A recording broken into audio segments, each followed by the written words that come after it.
In this video, we're going to take a look at the Galaxy Tab 7 Plus, which is Samsung's answer to the original Galaxy Tab 7-inch tablet that came out in, I think, late 2010. The Galaxy Tab 7 Plus came out, I believe, in late November 2011. So this new tablet is much thinner, much lighter, and really is the kind of the continuation of the Galaxy Tab 10 and 8.9-inch tablets that came out earlier in 2011. So let's talk about what this creature is and what it does, the specs, and what's underneath the hood. As I mentioned, it's a 7-inch Android capacitive touchscreen tablet. Comes with a 1.2 gigahertz dual-core processor. It comes in 16 gigs or 32 gigs of internal storage, 1 gig of RAM. It does have a micro SD slot on so you can add an extra card in there, which the 8.9 and 10-inch versions do not have, oddly enough. It has a GPS built in, Wi-Fi, A, B, G, and N. It's a front 2 megapixel camera and a rear 3 megapixel camera, and I believe it has an LED flash as well on the rear camera, which is a nice touch. Has a gyroscope, accelerometer, light sensor, all the stuff you would that the 10 and 8.9 versions have as well. The weight of this guy is quite nice. It's down to about 12 ounces as compared to like an HTC EvoView at 14 and some of the cheaper tablets such as the Velocity Micro Cruise, which is 18 ounces. So it's pretty much the lightest thing going on there. Comes out of the box with Android 3.2 Honeycomb, which is a nice touch. What it also has is an infrared remote and an app called Peel, which allows this to be a remote control for all of your electronic devices in your home, your television, your cable box, all that stuff. That's really nice. We'll get into how that's designed into the unit in just a second. So let's take a look at how this thing is constructed. It's got like a gray matte finish.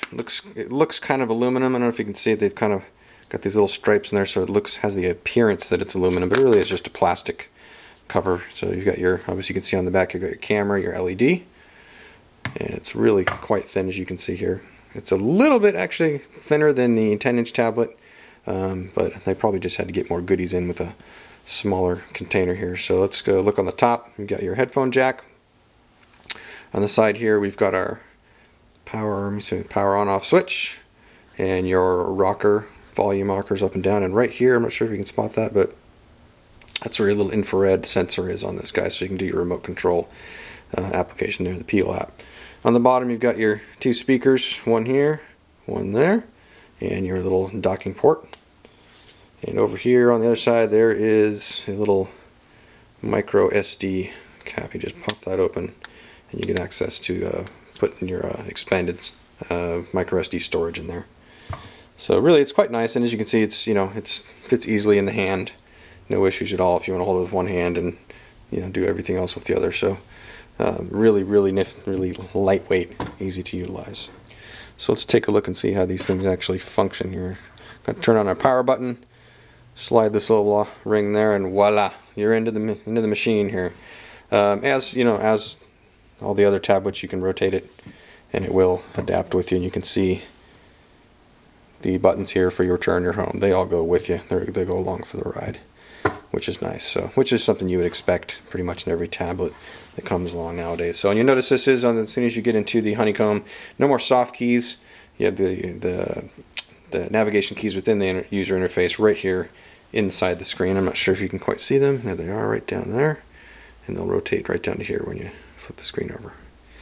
So that's how you navigate primarily using Honeycomb. Samsung bakes in something called the TouchWiz UI. And that's allowing you to put these little widgets. I haven't set any of these up, but you've got bookmarks, you've got mail, weather, news readers, social hub, calendars. These are all Samsung's add-on content, and you've got this little mini window here, mini apps that pop up and down at the bottom. So that's kind of what they've kind of put on top of the Android operating system as their own user interface, and it works pretty well. It's pretty snappy, pretty quick. No complaints. It seems to work quite well.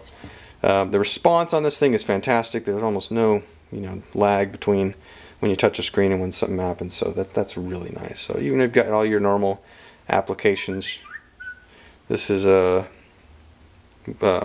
stuff that comes out of the box here. Oops.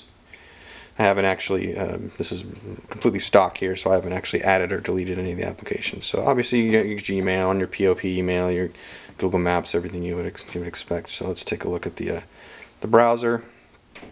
This is actually the first time we're using this browser here, so we'll just go somewhere, CNN, see what's going on at CNN.com, so we can see how fast things load up here. It's a pretty big website with a lot of content, so you see that came up really quite quickly. You can see there's almost no delay here between a swipe and when things happen. So you got your pinch, your zoom, the whole lot. We can go into the details of the browser, but suffice to say it works quite well.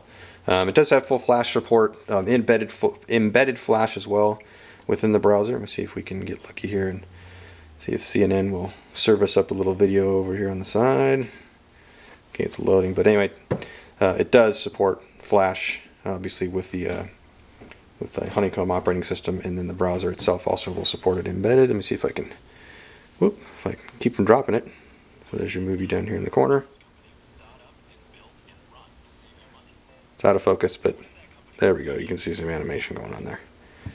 So overall, this is a really fantastic tablet, and just for comparison's sake, here's the size difference between the 7-inch and the 10-inch. So it's a pretty substantial difference in size, but you're talking about a good bit of real estate you're losing here, and screen resolution.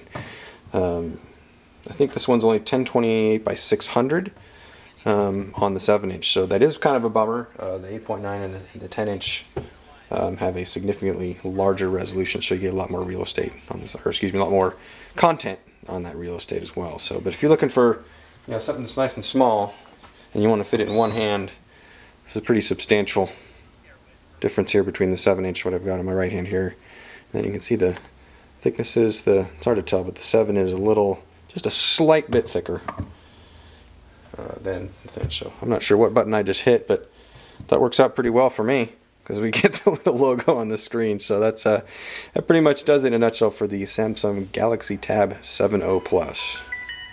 Look at that! What a finish!